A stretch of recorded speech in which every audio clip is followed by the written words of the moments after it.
Why should consumers purchase good value parts from suppliers? To protect their businesses. There's nothing worse than having a vehicle stop on the side of the road. And furthermore, if you have an incident, you might be held responsible for the consequences. Buying good quality parts and parts that are certified and safe is a fundamental. ARTSA Institute has produced a guide for good practice in the supply of replacement parts.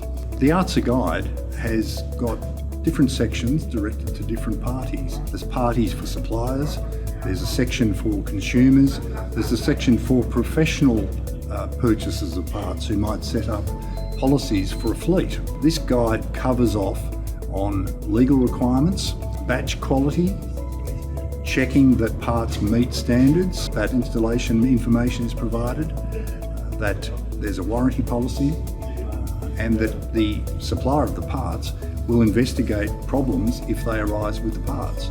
Brake linings are really important decisions. Brake linings can get an approval from the federal regulator. If you put the wrong brake linings on your vehicle, it's probably not roadworthy. If you come to grief at the bottom of a hill, the insurance company might want to know whether the brake linings were appropriate for your vehicle.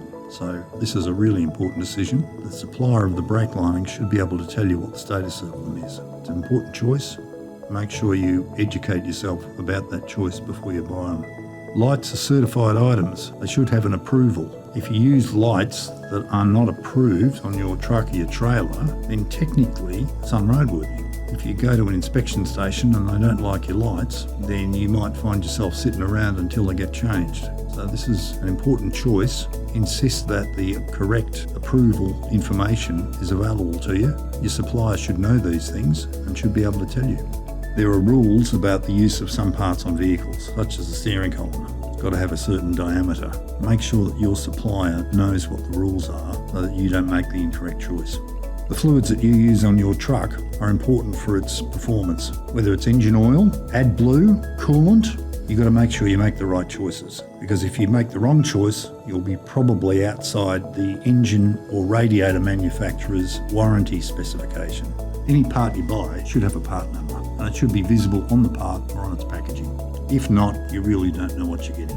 A unique serial number is not mandatory on parts, but it's recommended practice for safety critical parts, because then they can be traced. And if they can be traced, you're protected against there being a problem.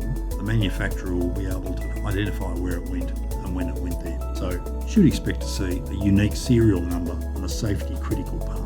Safety critical parts should be tested against a technical standard. There aren't technical standards for everything, but there are standards for good practice that you can look at. For example, brake drums should meet a technical standard for the performance of the cast iron. Safety critical parts should be tested against a technical standard, and your supplier should know what it is.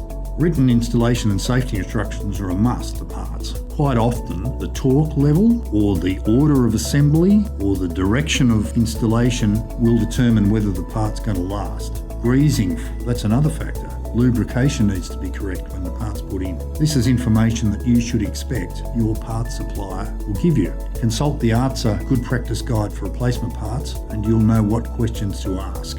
You should also expect that your supplier has a written warranty policy and has a means of recording and investigating part failures. If you have a failure and you're not unhappy, take it back, make a formal complaint, and you should expect that the supplier will give you an answer to why it's failed.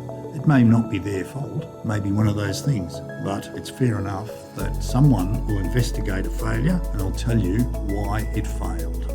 Your relationship with your part supplier should be important to you because you're relying on them to supply good quality parts that are safe, will last the distance and comply with legal requirements. You should be familiar with the ARTSA Good Practice Guide for the supply of replacement parts, and you should insist that they are too. That will give you insurance that your truck will be legal and that you won't have a problem with an insurance company if things go belly up. Take it seriously, go to the ARTSA website, check out the ARTSA Good Practice Guide for the supply of replacement parts.